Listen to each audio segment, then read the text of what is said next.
Fala aí, pessoal, tudo certinho? Então, nessa pegada, vamos disponibilizar os comentários aqui bem rápidos, não é? Em relação às questões desse simulado que eu disponibilizei aqui, que a gente no vídeo anterior, a gente comentou até a questão número 7. Então, a questão número 8, todo esse simulado foi banca CESP, não é? Então, em regra, a gente consegue responder de bate-pronto. Então, essa questão número 8, por exemplo, ela está desatualizada, porque ela traz a definição dos dependentes da primeira classe de forma desatualizada, porque essa definição ela foi alterada.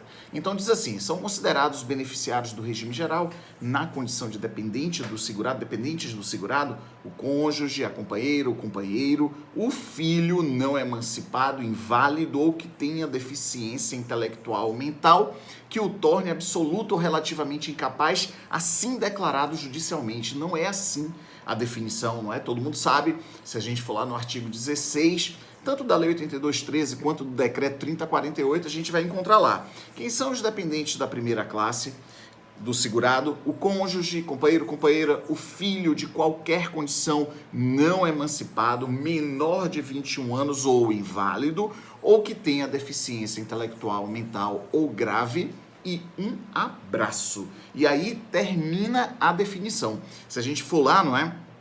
Do artigo 16, a gente vai encontrar isso. Aí os dependentes da segunda classe, os pais e os irmãos, exatamente da mesma nomenclatura dos filhos ali, dos dependentes da primeira classe. Então, simples assim, a questão número 8, ela é falsa, não tem mais isso, que o torne absoluto, relativamente incapaz, assim declarado judicialmente. Era sim a nomenclatura anterior, beleza?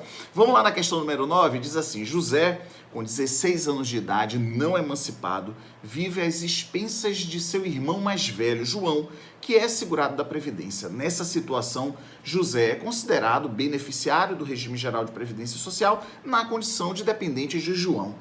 Em discussões com os alunos ali pelas redes sociais, o Doni, eu me esqueci o sobrenome dele, o Doni, ele fez assim, poxa, Ítalo, quando é, afinal, que um dependente da terceira classe vai ser contemplado com benefício previdenciário? Juju acabou de passar ali, não foi?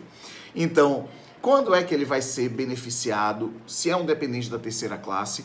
Quando não houver dependente da primeira classe devidamente habilitado, ou dependente da segunda classe devidamente habilitado, então, portanto, dependente da terceira classe devidamente habilitado será contemplado. Mas ele foi além, ele foi assim, mas vem cá, Ítalo, se João aqui da questão, ele é o irmão de José, mas os pais de João, eles são vivos. Então, os pais sendo vivos, o irmão será contemplado? Sim. Sim, claro que sim. Porque os pais de João, eles estão vivos, mas eles não podem se habilitar para receber benefício, a pensão por morte deixada por João, porque eles não dependiam economicamente dele. Então, a questão ela tem que estar bem amarradinha para que você entenda que o dependente da terceira classe vai ser contemplado quando não houver dependente de classe anterior habilitado. Então, a questão aqui é mais fácil do que isso, porque não falou nada, se tem dependente da primeira ou da segunda, falou só que, olha, um irmão depende economicamente de outro irmão que é segurado, esse irmão que depende economicamente, a princípio, é dependente na condição, ali, não é, é beneficiário na condição de dependente do irmão segurado se falecer. Beleza? Então vamos lá na questão número 10. Por expressa previsão na Lei de Benefícios Previdenciários, o menor sob guarda é dependente de segurado do regime geral. A gente discutiu isso nas nossas aulas lá no Sijoga, no inss.com.br, para deixar claro que o menor sob guarda, desde 1996/97, ele foi sacado do rol dos dependentes, beleza?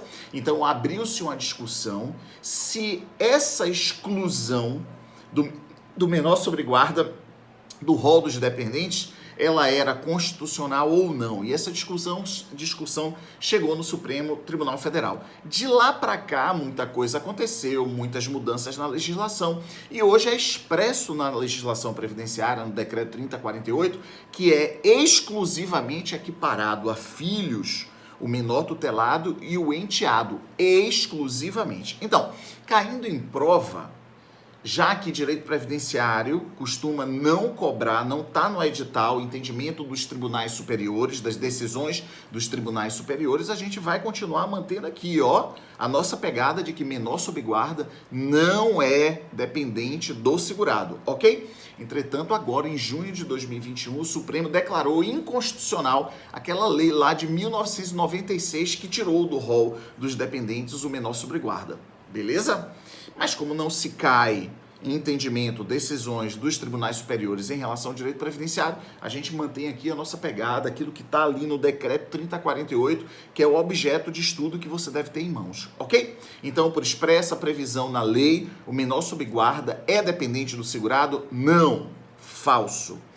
No que se refere à concessão de benefícios, a condição de dependente é autônoma em relação a de segurado, verdadeiríssimo. Essa é uma outra parte das nossas aulas que a gente procura deixar claro. É claro que eu sou segurado, eu trabalho, sou segurado, mas eu sou casado com uma outra segurada da Previdência, do regime geral de, digamos, eu estou falando eu, mas não sou eu, ok?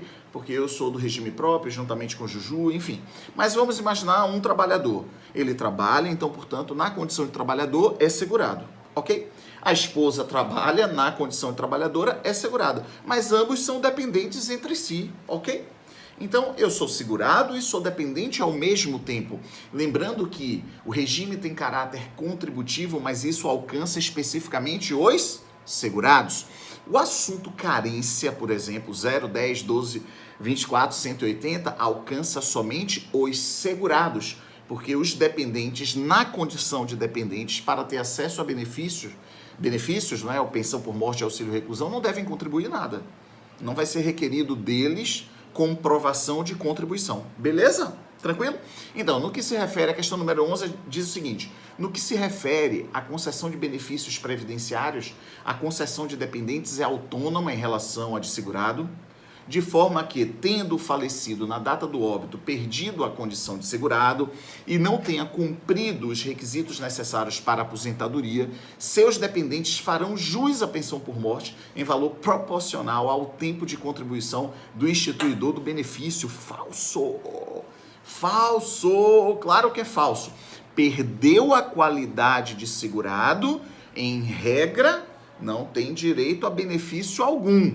Especificamente no caso da pensão por morte, a gente pode estender um pouquinho a nossa discussão, que é o cara, seria muito raro acontecer, mas o cara morre, já tinha direito a fazer o requerimento da pensão, já tinha direito a fazer o requerimento da sua própria aposentadoria, não o fez por algum motivo, perdeu a qualidade de segurado e morre na sequência. Aí os dependentes teriam direito à pensão por morte, ok? Porque a rigor eu sou segurado, cumpri os requisitos de tempo de contribuição, bora pegar um homem. Então o cara tem 20 anos de tempo de contribuição e tem 40 anos. Começou a trabalhar com 20, com 40 anos, perdeu lá a qualidade, parou de trabalhar, parou de contribuir, gozou lá do período de graça dele, que deve ser de 24 meses, 12 mais 12, mas se comprovar também situação de desemprego, 12 mais 12 mais 12, beleza. O fato é que ele perde a qualidade de segurado. Aí, passados anos, ele completa 65 anos. Então, ele tem 20 anos de tempo de contribuição, 65 anos de idade. Ora, ele vai ter direito a se aposentar, mas ele nem é sabedor da legislação, não sabe, a família não sabe. O fato é que chegou aos 65 anos, ele não fez o requerimento do benefício, ok? Então, portanto, ele teria direito ao benefício, mas não fez o requerimento. Aí completou 66, 67, 68, 60, pá, morreu. Aí um filho mais curioso foi pesquisar na legislação e percebeu de que o pai, a rigor, deveria ter requerido a aposentadoria porque teria já direito, porque tinha observado as contribuições, 20 anos, e completou 65 anos. Neste caso, terá direito à pensão por morte, ok? Neste caso, terá direito à pensão por morte. Joia? Beleza? Porque ele teria direito a ter requerido a aposentadoria. Agora, vamos lá, esse mesmo caso. O cara trabalhou dos 20 aos 40, completou 20 anos de tempo de contribuição. Depois, cessaram as contribuições. Passou o período de graça, ele perdeu a qualidade de segurado. Aí, com 50 anos, ele sofre um acidente e morre. Os dependentes vão ter direito à pensão por morte? Não. Não vão ter. Porque ele perdeu a qualidade de segurado. Ah, completou 60 anos, teve um AVC, não sei o que lá, morreu. Vai ter direito os dependentes? Não vai ter direito, não vão ter direito. Porque ele já tinha perdido a qualidade de segurado. Completou 64 anos. Aí teve um acidente de carro, morreu. Vai ter direito? Não vai ter direito. Agora, completou 65 anos. Aí alguém falou, olha, você tem direito a pedir aposentadoria, porque você já tem 20 anos e agora completou a idade. Aí ele faz o requerimento da aposentadoria e volta para casa com a aposentadoria. Uma felicidade retada, toma uma cachaça retada, morre de coma alcoólico. Os dependentes vão ter direito à pensão? Vão. Ok? Capiche? Perceberam aí na linha temporal o que pode acontecer? Então, portanto, essa questão número 11, ela fala sobre isso, não é? Ela diz, tendo falecido na data do óbito, perdido a condição de segurado e não tendo cumprido os requisitos necessários para a aposentadoria, seus dependentes farão jus à pensão por morte? Não farão jus à pensão por morte. Joia? Questão número 11 é muito legal, porque tem informações relevantes aí para que a gente abra discussões e mais ou menos anteveja que tipo de questões, não é? Quais são as questões que poderão aparecer na sua prova. Então vamos lá.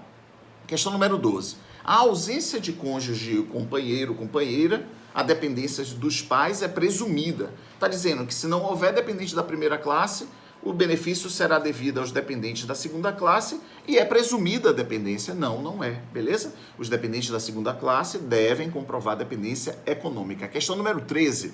O menor sob guarda é equiparado ao filho, desde que comprovada a insuficiência de condições para o próprio sustento e educação. O menor sob guarda, já discutimos, não faz parte do rol dos dependentes. Beleza? Questão número 14, vamos nessa?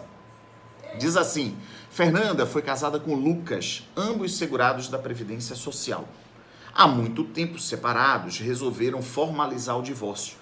E pelo fato de ambos trabalharem, não foi necessária a prestação de alimento entre eles. Nem Lucas deu parte do seu salário para Fernanda, nem Fernanda deu para Lucas. Eles se separaram, o que é que ocorreu? A perda da qualidade de dependente. Pois bem, nessa situação, Fernanda e Lucas, após o divórcio, deixarão de ser dependentes um do outro junto à Previdência Social.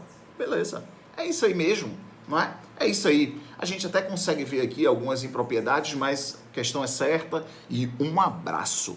Beleza? Vamos juntos nessa caminhada. Então, nesse pequeno videozinho aqui, a gente vai disponibilizar lá no nosso canal do YouTube e assim a gente vai mantendo a chama acesa em relação ao direito previdenciário. Lembrando que a gente é facilitador exclusivo do Se Joga no INSS.com.br. Dá uma chegada lá, dá uma olhada ali nos projetos, né, naquilo que a gente disponibiliza, vê se tem interesse. Lembrando que o concurso INSS só tem o pedido por enquanto, mas o presidente do INSS falou do entusiasmo dele, da esperança dele de que vai haver autorização. Bem, sempre tem um risco envolvido, mas eu acho legal começar a estudar, até porque as matérias você aproveita em outros certames. Forte abraço e vamos juntos nessa caminhada. Tá aparecendo ali, né? O cachorrinho ali, qual dos dois? Deixa eu ver. Ali é o Bob Pirulito. Ele tem nome e sobrenome. Valeu, galera. Forte abraço.